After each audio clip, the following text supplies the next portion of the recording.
नमस्कार दोस्तों, कैसे हैं आप लोग। 11th क्लास की एनसीईआरटी किताब चल रही, ये है चैप्टर नंबर 2। अब देखिए दोस्तों, चैप्टर्स में समय लगने वाला है। रीज़न बीइंग कि अब एनसीईआरटी थोड़ी सी मुश्किल हो रही है, अब उतनी आसान नहीं है। छठे, सातवें, आठवें, नवें की जो एनसीईआरटी थी वो कंपेरेटिवली ईजी थी, मैं कहूँगा इतनी मुश्किल नहीं थी, बट थोड़ा सा ट्रिकी है, तो दिमाग खोल के रखिएगा। थीम 2 है writing and the city life. Writing मतलब लिखित ज्ञान कैसे शुरू हुआ एंशिएंट वर्ल्ड में, उसके बारे में बात की जा रही है। और अभी थीम्स ऑफ वर्ल्ड हिस्ट्री चल रही है, तो हम इंडिया के बाहर की ही बात कर रहे हैं। और यहाँ पे बात की जा रही है सिटी लाइफ इन मेसोपोटामिया की। ये जो मेसोपोटामिया नाम की जगह थी, कहाँ थी? यूफ्रेटस और टिग्रिस नदी के बीच में। अगर आप प्रेजेंट डे मैप पे फोकस करो तो ये जो इराक का मेजर इलाका है ना, बेसिकली यहीं पे था मेसोपोटामिया। कुछ हद तक ईरान और टर्की में भी फैला हुआ था। ये मेसोपोटामियन जो सिविलाइजेशन थी ना, ये टिग्रिस और यूफ्रेटस नदी के बीच में यहाँ पे फ्लोरिश होती हुई नजर आ रही है। एक और मैप आप देखें, यहाँ पे पूरा का पूरा जो ग्रीन रंग का इलाका है ना, ये कहीं ना कहीं मेसोपोटामियन सिविलाइजेशन को डिस्प्ले कर रहा है। और अगर इस ग्रीन रंग के इलाके के हिसाब से अगर आप बात करो तो मेसोपोटामियन सिविलाइजेशन बहुत सी कंट्रीज में फैली हुई। इराक में तो है ही, कुछ हद तक ईरान में भी है, टर्की में भी है, सीरिया में भी है। ठीक है, आज की डेट में ज्यादातर इस सिविलाइजेशन का इलाका रिपब्लिक ऑफ इराक में पड़ता है। मेसोपोटामियन सिविलाइजेशन को इसकी प्रॉस्पेरिटी के लिए, सिटी लाइफ के लिए, इसके वॉल्यूमिनस और रिच लिटरेचर के लिए माना जाता है। मैथमेटिक्स, एस्ट्रोनॉमी, कौन सा ऐसा फील्ड है जहां ये लोग आगे नहीं निकले। मेसोपोटामिया के नाम में अगर आप शब्द देखिए कौन कौन से हैं, तो एक शब्द है मीजोस, जो कि ग्रीक वर्ड, इसका मतलब होता है मिडिल, और पोटामोस मतलब नदी। तो बेसिकली दो नदियों के बीच में पड़ती है ये मेसोपोटामियन सिविलाइजेशन, और एक नदी है टिग्रिस, एक नदी है यूफ्रेटस।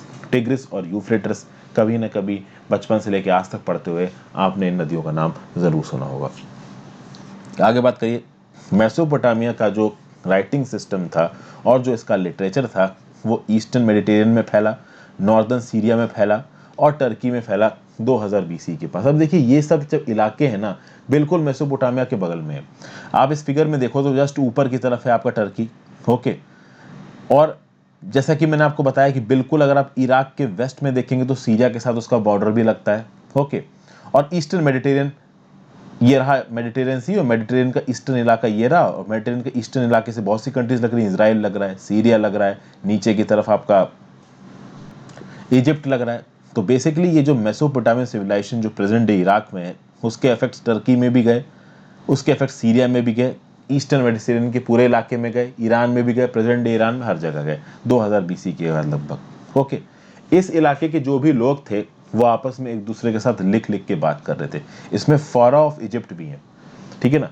अगर आप इस मैप में देखो दोस्तों, तो इजिप्ट आपको यहाँ नजर आ रहा है, दिस इज बेसिकली इजिप्ट, जहाँ पे मैं अपना कर्सर घुमा रहा हूँ, ठीक है ना। फारा ऑफ इजिप्ट क्या है? तो भैया इजिप्ट में जो एम्परर्स थे उनको कुछ समय के लिए फारा कहा जाता है। इधर नील नदी जहाँ आपको बहती हुई नजर आ रही है ना, यहाँ पे इजिप्ट है। तो बेसिकली फारा ऑफ इजिप्ट मतलब इजिप्ट के एम्परर्स एक समय पे फारा ऑफ इजिप्ट कहे जाते थे, ठीक है। तो ये सब एम्परर्स आपस में language and script of Mesopotamia में लिख के बातचीत करते थे। अब यहाँ पे सिटी लाइफ और राइटिंग के बीच के कनेक्शन को हम लोग समझने की कोशिश करेंगे, और कैसे मेसोपोटामिया में एक सस्टेन्ड ट्रेडिशन ऑफ राइटिंग आगे बढ़ा, उसके बारे में भी बात करेंगे।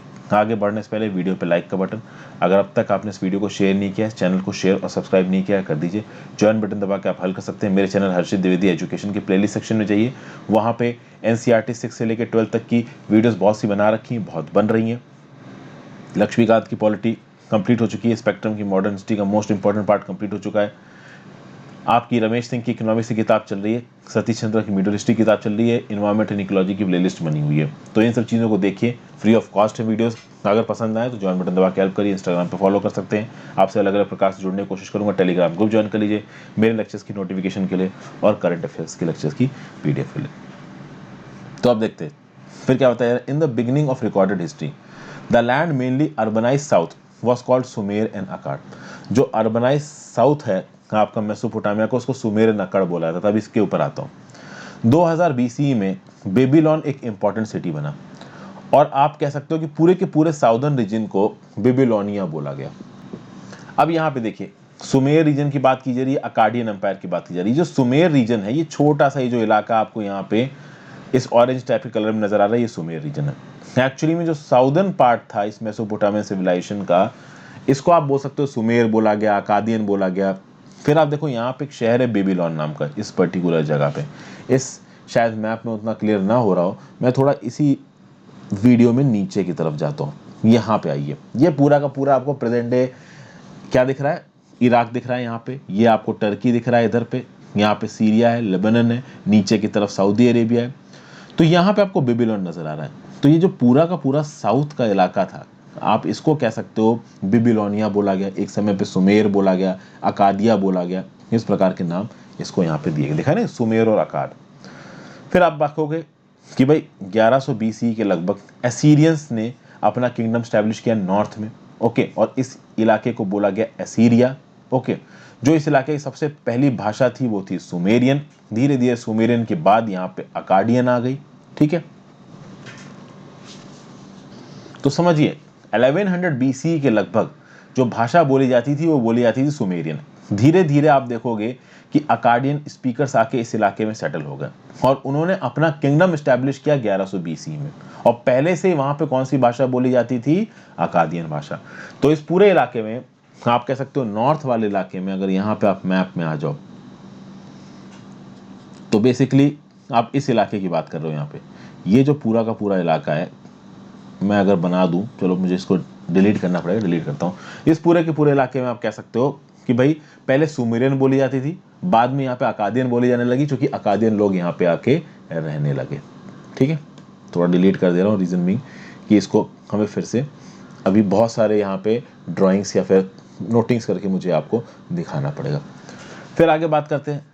ये जो अकादियन भाषा थी बहुत लंबे समय तक चलती रही, जब तक अलेक्जेंडर आया 336 से 323 BC, तब तक ये अकादियन भाषा चलती रही। कुछ हल्के फुल्के रीजनल चेंजेस लैंग्वेज में हो ही रहते, ऑब्वियस सी बात है, किसी भी जगह की लैंग्वेज बिल्कुल कांस्टेंट नहीं रह सकती, हल्के फुल्के चेंजेस तो होंगे ही। 1400 BC से अरामिक यहाँ पे बोली जाने लगी। ये जो अरामिक भाषा थी हिब्रू के काफ़ी सिमिलर थी, और 1000 BC के बाद बहुत ज़्यादा बोली गई ये अरामिक भाषा, और आज की डेट में भी इराक में बहुत से हिस्सों में ये अरामिक भाषा बोली जाती। फिर आगे अगर बात करो तो मेसोपोटामिया में जो आर्कियोलॉजी, आर्कियोलॉजी मतलब खुदाई, पुरातत्व विभाग का काम, ये 1840 1840s में यहाँ पे शुरू हुआ। फिर आप देखोगे कि कुछ साइट्स में, जैसे कि उरुक साइट है, एक मारी साइट है, यहाँ पे एक्सकवेशंस डेकेड्स तक चले हैं, मतलब कई दसों साल तक चले हैं। यहाँ पे किसी भी इंडियन साइट पे इतने लंबे एक्सकवेशंस नहीं चले हैं। अगर आप यहाँ पे देखो तो मारी नाम की जगह आपको यहाँ नजर आ रही है, और उरुक नाम की जगह आपको यहाँ पे नजर आ रही है। तो एक्सकवेशंस कई डेकेड्स चले हैं यहाँ पे, तो आप समझ सकते हो कि कितनी इंपॉर्टेंट साइट्स रही होंगी। फिर आगे देखिए, हमने मतलब आर्कियोलॉजिस्ट ने, हमने कहने मतलब है बहुत से, आप कह सकते हो हंड्रेड्स ऑफ मेसोपोटामिया की जिन भी साइट्स में खुदाई हुई है वहाँ पे hundreds of buildings, statues, ornaments, graves, tools, seals को स्टडी किया गया है। हज़ारों की तादाद में वहाँ पे रिटन डॉक्यूमेंट्स मिले। यही फ़र्क है मेसोपोटामिया और ऋग्वेदिक सिविलाइजेशन में। जो हमारी ऋग्वेदिक सिविलाइजेशन थी, सॉरी मैं ऋग्वेदिक सिविलाइजेशन बोल गया, Indus valley civilization, it's a difference. Rigvedic civilization बहुत बाद में आई है, इंडस वैली सिविलाइजेशन की बात कर रहा हूँ। जो हमारी इंडस वैली सिविलाइजेशन थी, basically it was an urban civilization. Rigvedic civilization was rural civilization. आज तक इंडस वैली सिविलाइजेशन, जिसको हड़प्पा की सिविलाइजेशन भी कहा जाता है, उसमें जो कुछ भी लिखा जाता था उस स्क्रिप्ट को डेसिफर नहीं कर पाए हम लोग। क्या लिखा जाता था समझ में नहीं आता है, लेकिन मेसोपोटामिया में जो लिखा गया वो समझ में आ गया है। इसलिए मेसोपोटामिया सिविलाइजेशन के बारे में, उनकी सोसाइटी के बारे में, उनके पॉलिटिकल स्ट्रक्चर्स, एडमिनिस्ट्रेशन के बारे में हम कुछ बहुत कुछ पता है। अगर आप मेसोपोटामिया की बात करिए तो ये मेसोपोटामिया यूरोपियंस के लिए बहुत इंपॉर्टेंट था, क्योंकि इस मेसोपोटामिया के बारे में ओल्ड टेस्टामेंट में लिखा हुआ है। ओल्ड टेस्टामेंट क्या है, तो बाइबल का फर्स्ट पार्ट है ये ओल्ड टेस्टामेंट, ठीक है। ओल्ड टेस्टामेंट के अंदर बुक ऑफ जेनेसिस है, और ये बुक ऑफ जेनेसिस शिमार के बारे में बात करती है। ये जो सुमेर का इलाका था ना मेसोपोटामिया में, बेसिकली दिस इज शिमार। ये एक लैंड था of brick build cities. Travellers और स्कॉलर्स थे यूरोप के, वो कहीं ना कहीं मेसोपोटामिया को एक एंसेस्ट्रल लैंड की तरह देखते थे। और जब आर्कियोलॉजिकल वर्क शुरू हुआ ना मेसोपोटामिया में, तो आप देखोगे कि वेस्टर्न वर्ल्ड में जहाँ पे क्रिश्चियनिटी डोमिनेंट थी, वहाँ पे बहुत सारे लोगों ने बोला कि अरे भाई अपने एक्सपेडिशंस को मेसोपोटामिया में भेजिए, वहाँ पे आर्कियोलॉजिकल एक्सकवेशन हो रहा है, वहाँ पे कहीं ना कहीं जो कुछ भी बाइबल में या फिर ओल्ड टेस्टामेंट में लिखा हुआ है वो बात सच है या नहीं है पता चल जाएंगे। मतलब कि अपने रिलीजियस टेक्स्ट में जो भी बातें लिखी हुई हैं वो बात सच है या नहीं है, ये मेसोपोटामिया की जो खुदाई हो रही है, आर्कियोलॉजी हो रही है, उससे आइडिया लग जाएगा। तो वहाँ पे कहीं ना कहीं अपने लोगों को भेज के पता करने की कोशिश करो। फिर आप देखोगे कि मिड 19th सेंचुरी से इंथुजियाज्म जो था मेसोपोटामिया के एंशिएंट पास्ट को खंगालने का, वो बढ़ता गया। 1873 में एक ब्रिटिश न्यूज़पेपर ने फंड किया ब्रिटिश म्यूजियम के एक्सपेडिशन को, ब्रिटिश म्यूजियम के एक्सपेडिशन का जाने आने का खर्चा उठाया एक ब्रिटिश न्यूज़पेपर ने। क्यों? क्योंकि भाई बाइबल में एक स्टोरी ऑफ द फ्लड है, ये स्टोरी ऑफ द फ्लड के रिस्पेक्ट में मेसोपोटामिया भेजा गया पता करने के लिए। अगर आप बात करो बाइबल में, तो बाइबल में स्टोरी ऑफ द फ्लड क्या बोलती है, स्टोरी ऑफ द फ्लड क्या बोलती है? बोलती है कि एक ऐसा फ्लड आया एक समय पे जिसने पूरी पृथ्वी पे लाइफ को डिस्ट्रॉय कर दिया, लेकिन भगवान ने एक मैन नोआ को चुना जो कि इंश्योर करेगा कि लाइफ इस फ्लड के बाद भी जिंदा रहे। इसलिए नोआ ने एक बहुत बड़ी बोट बनाई, ठीक है ना, और उस बोट में उसने हर नोन स्पेशी के एनिमल्स और बोट को बैठाया, और इससे उसने इस बात को इंश्योर किया कि भाई अर्थ बचा रहे, फ्लड में सारी की सारी स्पेशीज तबाह ना हो जाए। कुछ इस प्रकार की एक ऐसी कहानी मेसोपोटामियन ट्रेडिशन में भी है जिसका प्रिंसिपल कैरेक्टर है जियोसूद्र या फिर उतना-पिष्टम। समझ गए? तो इस रिस्पेक्ट में आप देखोगे कि मेसोपोटामियन लिटरेचर में जो लिखा है और जो बाइबल में जो लिखा है, ओल्ड टेस्टामेंट में लिखा है, वो कहीं ना कहीं आपके साथ तो सिमिलरिटीज देखने को मिलती है। लेकिन एक्चुअली में जब मेसोपोटामिया की खुदाई होनी शुरू हुई 1960 तक, ये समझ में आने लगा कि ओल्ड टेस्टामेंट में जो कहानियां लिखी हुई हैं वो पूरी तरीके से सही नहीं है। मतलब शुरुआत में जो खुदाई हो रही थी उसमें जो आप कह सकते हो बड़े बड़े देशों से क्रिश्चियन धर्म में ओल्ड टेस्टामेंट में बाइबल में लिखी हुई बातों को सच साबित करने के लिए जो लोग मेसोपोटामिया में खुदाई कर रहे थे, उनको ये समझ में आया कि नहीं भाई, ओल्ड टेस्टामेंट में जो भी बातें लिखी हुई हैं वो सारी की सारी सच नहीं है। ये बात धीरे धीरे यहाँ पे प्रूव होने लगी। लेकिन अब आप देखोगे कि 1960s में समय चेंज हो रहा था, और चेंजिंग समय के साथ प्रायोरिटीज भी बदलेंगी। और अब इन खुदाइयों की प्रायोरिटी ये नहीं थी कि क्रिश्चियनिटी धर्म में जो लिखा है वो सही है या गलत है। अब जो अटेंशन था वो दूसरी तरफ जा रहा था कि भाई reconstructing the lives of ordinary people. उस समय में मेसोपोटामिया में लोग कैसे रहा करते थे, तो बिब्लिकल नैरेटिव्स को ढूंढने की बजाय लोगों के रहने का तरीका, उनके कल्चर, इन सब चीज़ों पे कहीं ना कहीं खुदाई में ज़्यादा फोकस किया जाने लगा। ओके, फिर बात करते हैं मेसोपोटामिया एंड इट्स ज्योग्राफी की। इराक, जहाँ पे प्रेजेंट डे इराक है, वहीं पे मेसोपोटामिया है। बहुत ज़बरदस्त डाइवर्स एनवायरनमेंट्स है यहाँ पे। नॉर्थ ईस्ट में आपको ग्रीन अंड्यूलेटिंग प्लेन्स दिखेंगे, gradually rising to tree covered mountain ranges with clear streams and wild flowers, enough rainfall to grow crops. Here agriculture began after 7000 and 6000 BC। मतलब 7000 से 6000 BC में Iraq के इस इलाके में एग्रीकल्चर शुरू हुआ। नॉर्दर्न इलाके को स्टेपे कहा जाता है, यहाँ पे एनिमल हर्डिंग करते हैं लोगों को। नॉर्दर्न इलाका जो है मेसोपोटामिया का, या कह लीजिए प्रेजेंट डे ऑफ इराक का, वहाँ पे एग्रीकल्चर से ज़्यादा बेटर लाइवलीहुड एनिमल हर्डिंग को माना जाता है, ठीक है। विंटर रेंस के बाद शीप्स और गोट्स ग्रासेस पे फीड करती हैं, लो श्रब्स पे फीड करती हैं। ईस्ट में जो ट्रिब्यूटरीज हैं टिग्रिस की, वो रूट प्रोवाइड करती हैं कहाँ का? To the mountains of Iran. South जो है वो एक डेजर्ट है, okay, and this is where the first cities and writings emerged.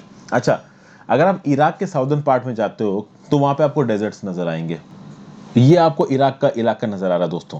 अब ये जो टिग्रिस नदी है इस तरफ राइट साइड पे, और लेफ्ट साइड पे यूफ्रेटिस नदी, ये आगे चलती चली जा रही है। जैसे जैसे आगे चलती चली जाएगी ना, यहाँ पे एक बहुत बड़ा इलाका डेजर्ट्स का है, और इन डेजर्ट्स को ये नदियां और उनकी बहुत सारी ट्रिब्यूटरीज, छोटी छोटी चैनल्स काटते हुए जाते हैं।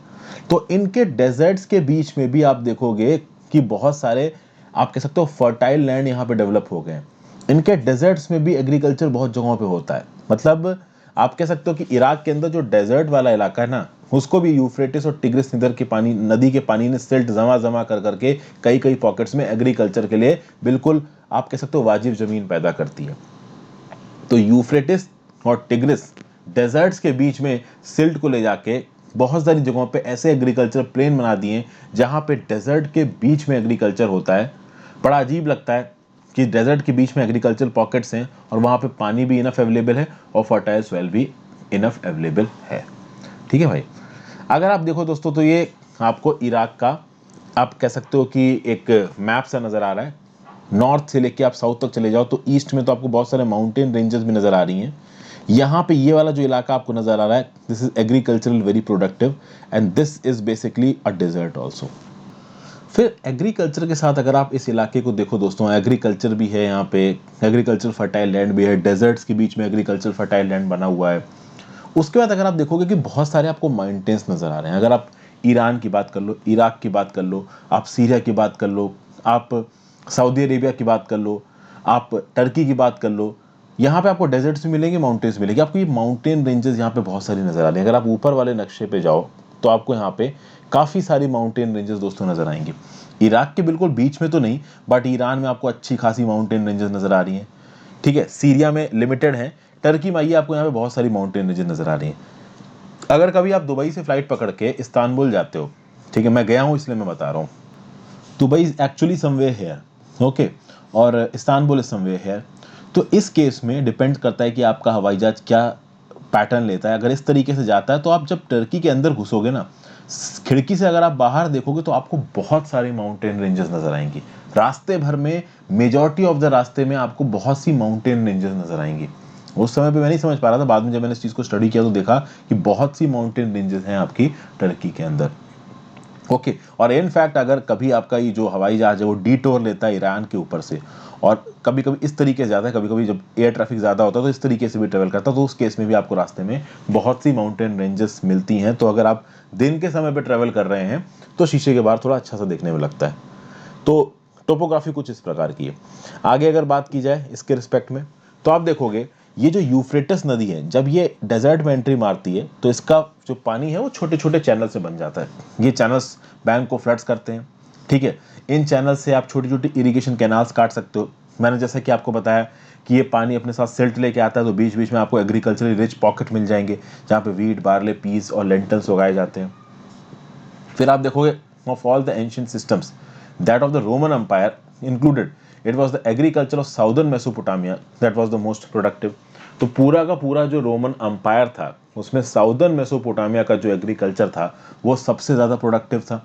ठीक है, खासकर इस इलाके में ज़्यादा रेनफॉल भी नहीं होती थी, तो पानी कहाँ से आता था? ऑब्वियस सी बात है, टिग्रिस और यूफ्रेटस से आता था। अभी बोलोगे सर रोमन एम्पायर यहाँ से क्या कहाँ पे आ गया? तो अगर अब तक आपने मेरे लेक्चर्स को ठीक से सुना है तो मैंने आपको बताया दो रोमन एम्पायर्स थे, एक ईस्टर्न रोमन एम्पायर, एक वेस्टर्न रोमन एम्पायर।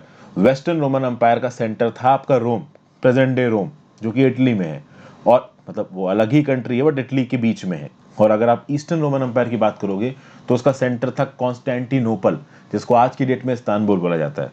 और इस ईस्टर्न रोमन एम्पायर के अंदर ये पूरा का पूरा इराक और मेसोपोटामिया का इलाका आता था। और ये जो साउदर्न मेसोपोटामिया था, यहाँ का एग्रीकल्चर ईस्टर्न रोमन एम्पायर के अंदर सबसे ज़्यादा प्रोडक्टिव माना जाता था। ठीक है, फिर आप देखोगे केवल एग्रीकल्चर में ही नहीं, Mesopotamian sheep and goat that grazed on the steppe, the northeastern plain, and the mountain slopes, that is on tracks too high for the rivers to flood and fertilize, produced meat, milk and wool in abundance। तो मतलब Mesopotamia की जो cattle wealth थी, sheep, गोट, ये अच्छा खासा meet, मुल्क, वूल produce करती थी। फिश भी रिवर्स में अच्छी खासी थी। डेट पाम्स बहुत सारे उगते थे यहाँ पे। तो आप यहाँ पे समझोगे दोस्तों कि अच्छी खासी यहाँ पे प्रॉस्पेरिटी थी, और this is basically rural prosperity, कि आप फ्रूट्स में, मीट में, वूल में कहीं ना कहीं रिच हो, तो लोगों के पास खान पीन का सब कुछ है। तो बेसिकली रूरल प्रॉस्पेरिटी बहुत है। लेकिन एक बात याद रखिएगा, ऐसा नहीं है कि ये जो सिटीज मेसोपोटामियन सिविलाइजेशन में ऊपर बढ़ी थी, ये केवल अपने रूरल प्रॉस्पेरिटी के दम पे बढ़ी थी। यहाँ पे और भी बहुत से फैक्टर्स हैं मेसोपोटामिया के जो कि इसकी सिटी लाइफ को इंपॉर्टेंट बनाते हैं। तब देखते हैं यहाँ पे सिग्निफिकेंस ऑफ अर्बनिज्म। सिटीज और towns, they are not just places with large population. Cities और टाउन्स में पॉपुलेशन तो अच्छी खासी होती है। होता ही है कि जब एक इकोनॉमी डेवलप करती है उन स्फीयर्स में जहाँ पे फूड प्रोडक्शन के अलावा बाकी चीज़ें आती हैं। एक चीज़ होती है food production, that is related to agriculture, that is related to rural economy. लेकिन अगर आप फूड प्रोडक्शन के बाहर चले जाओ तो और भी बहुत सी चीज़ें आती हैं। For example trade, for example production of new handicrafts, इस प्रकार की चीज़ें अर्बनिज्म की तरफ जाती हैं। ओके, जब फूड प्रोडक्शन स्टेबल हो गया, लोगों को खाना वगैरह मिलने लगा, तो लोग क्लस्टर्स में रहने लगे टाउन में। टाउन में दूसरी इकोनॉमिक एक्टिविटीज़ पैदा हुई जिसके चलते उन्होंने उन टाउन्स को अर्बन इकोनॉमीज बनाया, जिसमें फूड प्रोडक्शन के साथ साथ ट्रेड, मैन्युफैक्चरर एंड सर्विसेज भी थी। सिटी पीपल अब सेल्फ सफिशिएंट नहीं थे। सिटी पीपल बहुत सारे प्रोडक्ट्स और सर्विसेज के लिए गाँवों पे डिपेंडेंट थे। एक प्रॉपर इंटरेक्शन था अर्बन इलाकों में, रूरल इलाकों में। रूरल इलाके के लोग अर्बन इलाके को लोगों के ऊपर धीरे धीरे डिपेंडेंट हो रहे थे।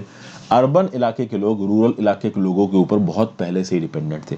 अब देखिए, अगर आप अर्बन इलाके में रह रहे हो तो खाना तो देखो आप खाओगे ही। अगर आप फर्नीचर की डिजाइनिंग का काम करो तो लकड़ी तो गांव से काट के लाओगे ही। तो अर्बन इलाके के लोग रूरल इलाकों पर अवेलेबल थे। और जब अर्बन इलाकों में कुछ ऐसी लग्जूरियस चीज़ें बनना शुरू हो गई जो कि रूरल इलाके के लोगों ने खरीदनी शुरू कर दी, तो अपनी ज़रूरतों के लिए रूरल इलाके के लोग भी अर्बन इलाकों के ऊपर लगातार डिपेंडेंट होने लगे। तो there was a continuous interaction between urban and village life. इसका एक एग्जाम्पल दिया गया कि the carver of a stone steel, stone seal का जो कार्व करने वाला पर्सन है उसको ब्रॉन्ज टूल्स की जरूरत है। अभी ये ब्रॉन्ज टूल वो खुद से नहीं बना सकता है, ठीक है ना, उस ब्रॉन्ज टूल को बनाने के लिए प्रॉपर एक स्मिथ चाहिए, ठीक है ना, जो कि उस ब्रॉन्ज टूल को बनाएगा। प्लस इस स्टोन स्टील को कलर करने के लिए कलर्ड स्टोन्स भी चाहिए। अब ये कलर्ड स्टोन्स भी आपको कहीं और से लाने पड़ेंगे। तो स्टोन सील के कार्वर को ब्रॉन्ज टूल चाहिए, प्लस उस स्टोन सील के लिए कलर्ड स्टोन्स चाहिए। ये दोनों चीज़ें वो कार्वर अपने आप से लेके नहीं आ सकता, क्योंकि उसका काम है फाइन कार्विंग करना, ट्रेडिंग करके सामान खरीद के ले आके आना, ये उसका स्पेशलाइजेशन नहीं है। फिर the bronze tool maker does not himself go out to get the metals copper and tin, beside he needs regular supplies of charcoal for fuel. मतलब वही बात है कि वो खुद से ब्रॉन्ज टूल मेकर, जैसे कि फॉर एग्जांपल अभी ब्रॉन्ज टूल मेकर है, उसको ये पता है कि ब्रॉन्ज टूल कैसे बनाना है, बट उसको मेटल कॉपर और टिन देना पड़ेगा। अभी वो खुद से मेटल कॉपर टिन लेने नहीं जाएगा, कोई उसको मेटल कॉपर टिन ला के दे, वो अपने भट्टी में काम धाम करके ब्रॉन्ज टूल आपको बना के दे देगा।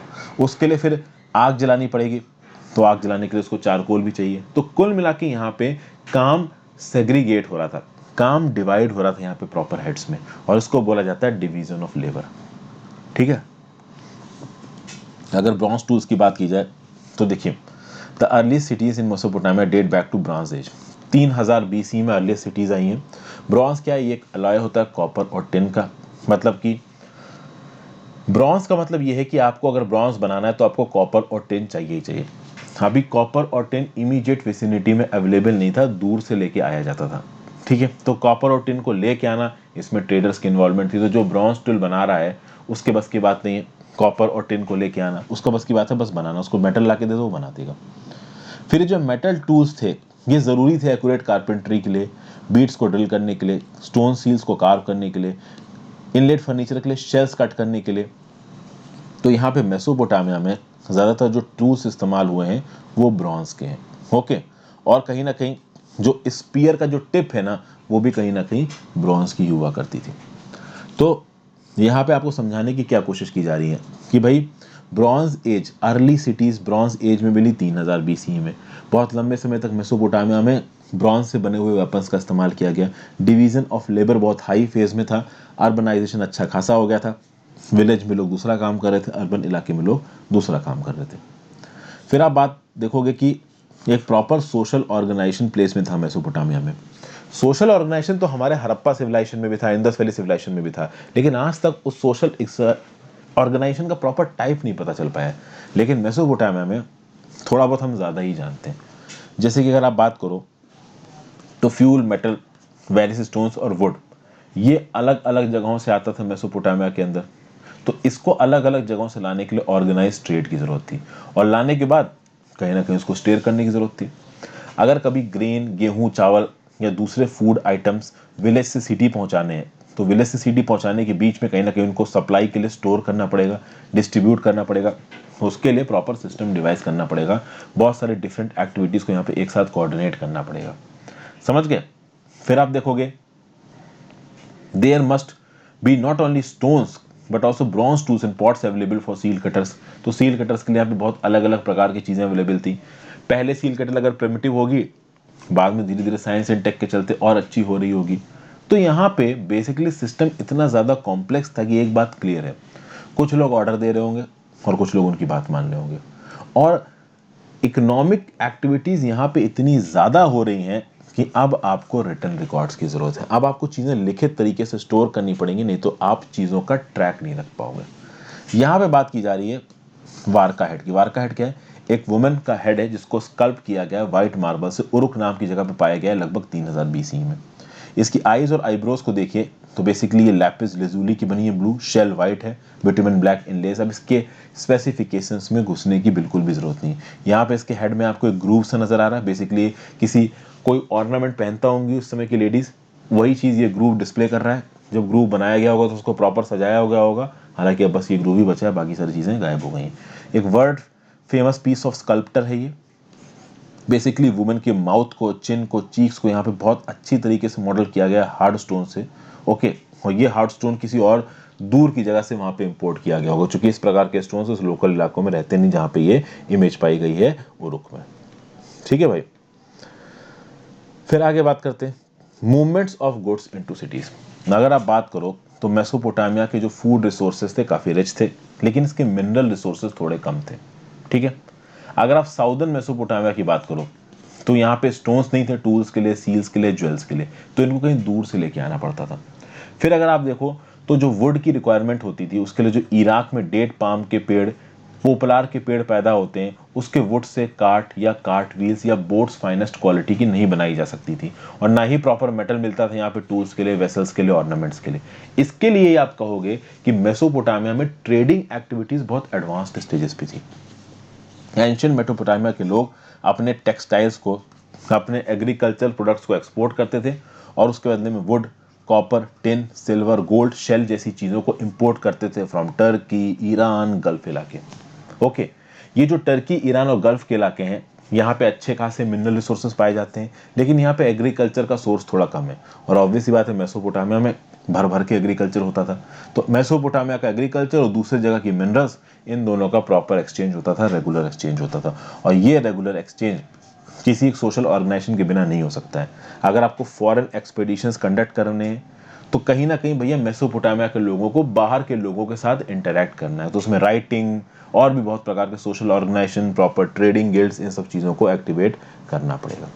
और इसके रिस्पेक्ट में क्राफ्ट, ट्रेड और सर्विसेज ही नहीं, एफिशिएंट ट्रांसपोर्ट सिस्टम भी चाहिए।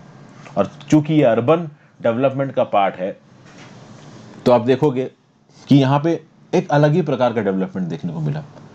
अगर आप एनिमल्स की पीठ पे चढ़ा के ग्रेन्स को या चारकोल को या बाकी चीज़ों को एक जगह से दूसरी जगह लेके जाते हो तो आपको समय बहुत लग जाएगा।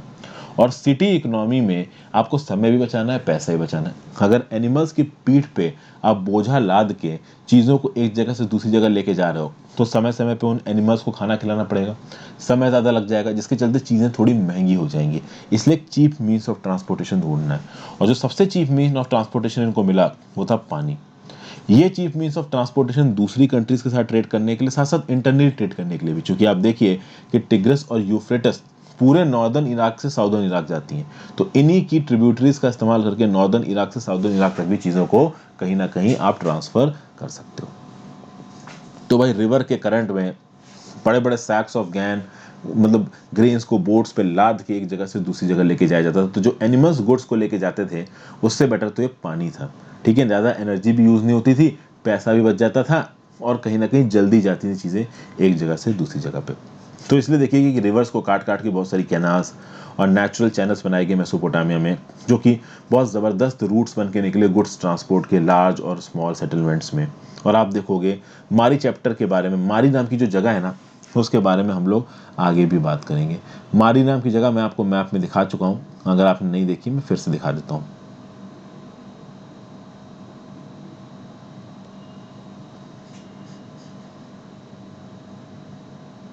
ये दिख रहा है आपको यहाँ पे मारी। ठीक है, तो यहाँ पे मैं इस चैप्टर को खत्म करता हूँ दोस्तों, जल्दी आपके साथ अगले चैप्टर में मिलूंगा। Thank you for watching. वहाँ पे राइटिंग के डेवलपमेंट को बात करेंगे मेसोपोटामियन सिविलाइजेशन में। Have a great day, good bye.